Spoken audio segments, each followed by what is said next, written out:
नमस्कार मित्रों, मैं पंडित विवेक पाठक आप सभी का श्रद्धा ज्योतिष केंद्र पर स्वागत करता हूं। आज जिस विषय पे मैं चर्चा करने जा रहा हूं वो विषय अत्यंत ही महत्वपूर्ण है और कहीं ना कहीं उस विषय को लेकर के हम सभी के मन में एक प्रकार का भय बना रहता है। यद्यपि ये भय निर्मूल है, निराधार है। आज मेरी चर्चा के विषय हैं शनिदेव। आज मैं चर्चा करूंगा शनि के ऊपर। शनि का नाम आते ही एक डर सा लोग महसूस करते हैं। शनि को क्रूर ग्रह माना गया है, लेकिन साथ ही साथ मैं आपको बता दूं कि शनि न्याय के देवता हैं। शनि न्याय करते हैं, तो न्याय किस आधार पर होगा? न्याय होगा हमारे कर्मों के आधार पर। आपने बहुत सुना होगा शनि की साढ़े साती, शनि की ढैया। ये ढैया या साढ़े साती वस्तुतः है क्या? ये हमारे जो कर्म हैं, न सिर्फ इस जन्म के बल्कि पूर्व जन्मों के कर्मों के अनुसार जो फल हैं, उसी का निर्धारण, उसी का फल शनि प्रदान करते हैं। तो अगर हमारे कर्म अच्छे हैं या अच्छे रहे हैं तो शनि से हमें डरने की आवश्यकता नहीं है, क्योंकि शनि न्याय के देवता हैं, शनि न्यायाधीश हैं। इसलिए वो हमारे साथ अन्याय नहीं कर सकते। दूसरी एक बात ये भी है कि शनि की बात जब होती है तो लोग कहते हैं कि अरे भाई, शनि की साढ़े साती है, शनि की ढैया है या शनि विराजमान है तो अनिष्ट ही करेंगे। ऐसा भी नहीं है।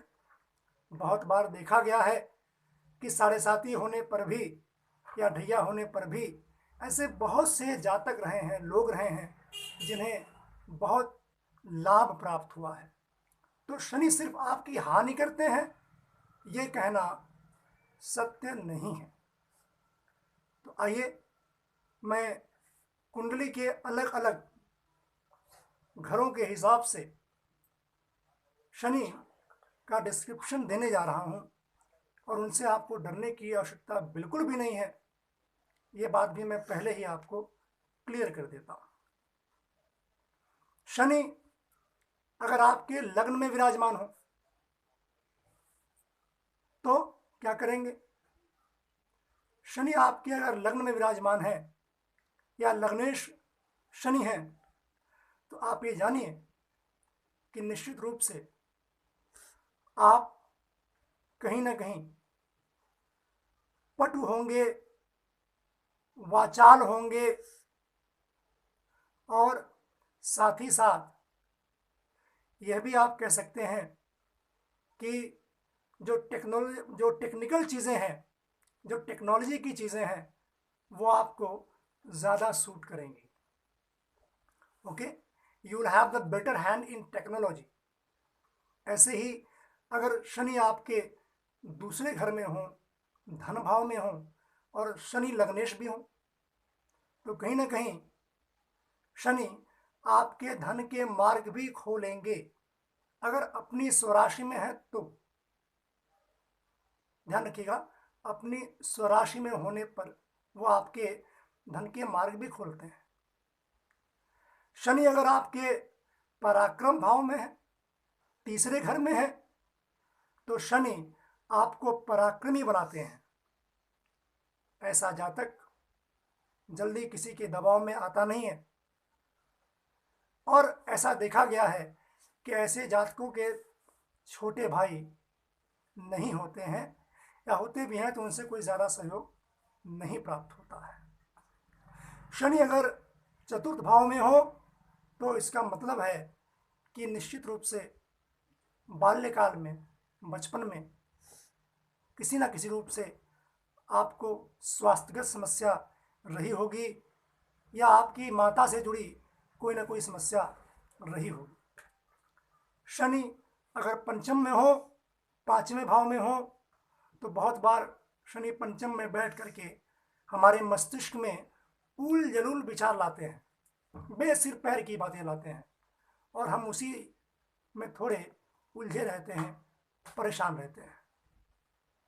ऐसे ही शनि अगर छठवें घर में हो, षष्ठम भाव में हो, तो शनि व्यापारिक दृष्टि से वहाँ महत्वपूर्ण बन जाते हैं, क्योंकि जो भी तकनीकी चीज़ें हैं, तकनीक से जुड़े हुए व्यापार हैं, या लोहे या लकड़ी का कारोबार है, वो निश्चित रूप से शनि हमारे लिए लाभ प्रदान करते हैं। सप्तम भाव में अगर शनि हो तो वहाँ थोड़ी वो समस्या पैदा करते हैं। सप्तम भाव में शनि अगर अकेले विराजमान हो तो निश्चित रूप से वो विवाह से जुड़ी समस्याएं प्रदान करते हैं। विवाह में अनावश्यक विलंब होता है या बेमेल विवाह हो जाता है, ये भी आप कह सकते हैं। शनि अगर अष्टम में हो, आठवें घर में हो, तो क्या करेंगे?